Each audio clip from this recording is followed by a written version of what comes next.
जीवन का पहला केंद्र हमारा जिंदा रहने का, जीने का पहला केंद्र है नाभि। हमेशा ध्यान रखो, जिंदा रहना और जीना दो अलग अलग चीजें हैं, सुनने में एक जैसी लगती हैं। जिंदा रहने का मतलब खा पी करके और स्वस्थ बने रहें, ऐसा खाएं पिए हम स्वस्थ रहें। हमारा आहार, हमारी निद्रा, हमारा भय और प्रजनन हमारा संतुलित रहे, ये शरीर के लिए। तो जिंदा रहने का मतलब शरीर की बात हम कर रहे हैं। जीने की जब बात करते हैं तो हम जीवन की बात करते हैं। हमारा जीवन, शरीर सुखी नहीं रहता है। जीवन का सुख अलग है, शरीर का सुख अलग है। जीवन का क्या, शरीर का क्या सुख है? गर्मी लग रही, थोड़ा ठंडा पंखा चल जाए, थोड़ा एसी चल जाए, ये शरीर का सुख। अभी आप जब सो जाते हैं तो ना गर्मी पता लगती ना सर्दी पता लगती है। जब आप जागते हैं तो लगता है ठंडक है या गर्मी है। तो शरीर के आधार पे आपको ठंडक और गर्मी महसूस होती है। लेकिन आपको कोई घर में लड़ाई झगड़ा हो गया परिवार से या मित्र से, आप कितना भी एसी में बैठो, कितना 56 भोग सामने रखा हो, आपको अच्छा नहीं लगेगा। वो आप कहें भैया खा लो, अरे नहीं इच्छा नहीं है। कहाँ चला गया आपका ये सुख? एसी भी मौजूद, ठंडा ठंडा दे रहा, ठंडी मशीन चल रही है। लोग गुणगान कर रहे हैं, मंगल स्तुति कर रहे हैं आपके सामने, आप बहुत बड़े राजा महाराजा धीराज हो प्रभु, आप भोजन कर लो। वो कहे हटाओ यार, भोजन नहीं करना। लेकिन जीवन अगर प्रसन्न है तो भंडारे में आपको चने मिल जाएं, केवल सूखे चने, आप खा के उसी में मस्त रहोगे। कोई ऐसी ठंडी मशीन नहीं चाहिए। तो जीवन का सुख अलग है और शरीर का सुख अलग है। शरीर का सुख रुक रुक के मिलता है, कभी सुख कभी दुख, कभी गर्मी कभी सर्दी, हाँ, कभी चोट लग गई, सुख दुख आ गया। लेकिन जीवन इस सुख से संतुष्ट नहीं होता। आपके एयर कंडीशन से, आपकी बिल्डिंग से, आपकी कोठी से, आपके बहुत बड़े अनुयायी हों, बहुत बड़ी बड़ी भीड़ आपके साथ हो, नेताजी आप हों, चाहे अधिकारी हों, कोई भी किसी पद पर बैठे हों, जीवन उससे संतुष्ट नहीं होता। क्योंकि पद अभी है, कल चला गया, फिर दुखी हो गए। अभी सुख, अभी धन है, कल खत्म हो गया, फिर दुखी।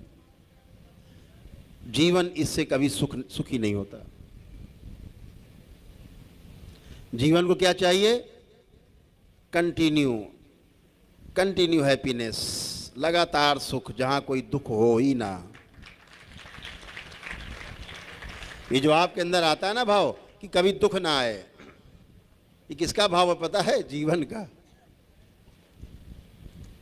हम कभी नहीं मरेंगे, देखते हैं मर गए, अरे यार बहुत अच्छे आदमी थे बेचारे, बताओ मर गए। अपने मरने का तो ख्याल ही नहीं आता। ऐसा लगता है सबको मरते हुए देखेंगे, बहुत अच्छे आदमी थे बेचारे मर गए। अगर कह दो तुम भी तो मरोगे तो नाराज हो जाएंगे वो तुरंत, ऐसा कैसे मर जाएंगे? तो जीवन इसीलिए अमर होने की सोचता। क्यों? जीवन अमर है, अंदर है, इसलिए उसकी सोच है अमरता। उसकी सोच अमरता की सोच है, क्योंकि वो अमर है, वो सही सोचता है, नहीं मरता। सोचने वाला तो मरता ही नहीं है, इसलिए उसके अंदर भाव भी नहीं आता कि मैं मर जाऊंगा।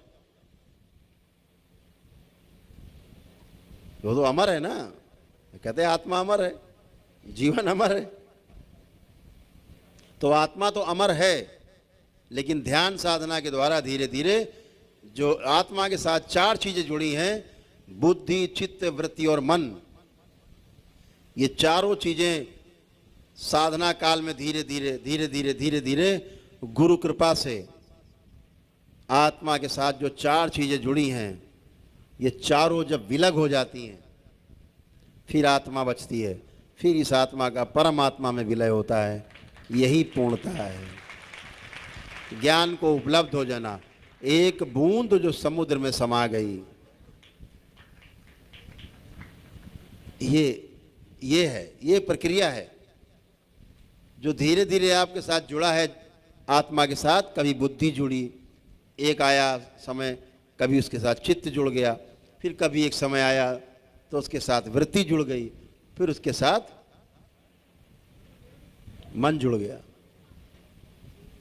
अभी जब आपको हम ध्यान कराते तो हम आपसे कहते हैं कि उसको देखो जरा आंख बंद करके, आप देखते हो, अचानक आप गायब हो जाते हो, पता नहीं कहाँ पहुँच गए, फिर लगता है अरे कहाँ चले गए, वहाँ नहीं, फिर यहाँ जो कहा गुरुजी वो देखो, हम कहते हैं यहाँ रहो, आप थोड़ी देर में गायब हो जाते हो, कहीं और पहुँच जाते हो, फिर आप सुनते हो आवाज़, अरे यहाँ रहना है, फिर वापस आते हो।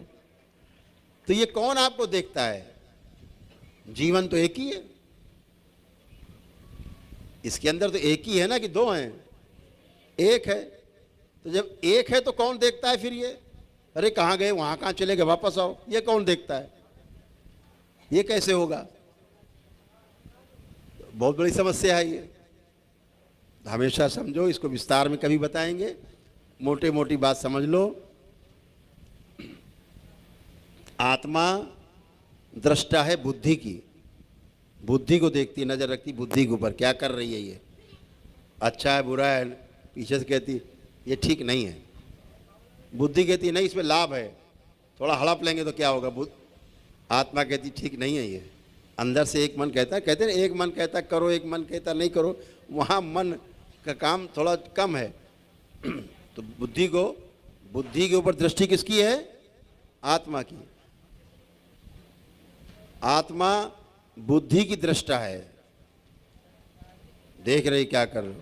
बुद्धि चित्त की दृष्टा है, और चित्त वृत्ति की दृष्टा है, और जो वृत्ति है वो मन की दृष्टा है, और मन इस संसार का दृष्टा है, पूरे संसार को देखता है। ऐसे इसीलिए आप कहीं जाते हो वापस आ जाते हो तुरंत, अरे गलत चले गए। तो सब पे नजर है, ध्यान रखो, सीसीटीवी अंदर सब ऑन है, अंदर जीवन में भी सारे सीसीटीवी लगे, सब देख रहे हैं। हरकत किया तुरंत नोटेड, हाँ भाई तुमने ये गड़बड़ किया, हाँ किया। कहाँ से पकड़ लेते?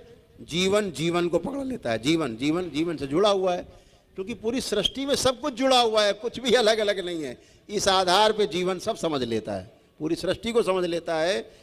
एक वृक्ष के नीचे बैठ के, एक पेड़ के नीचे बैठ करके पूरी सृष्टि को समझ लेता है, ईश्वर को समझ लेता है, अपने को समझ लेता है, क्योंकि सब जुड़ा हुआ है, इसलिए समझ लेता है।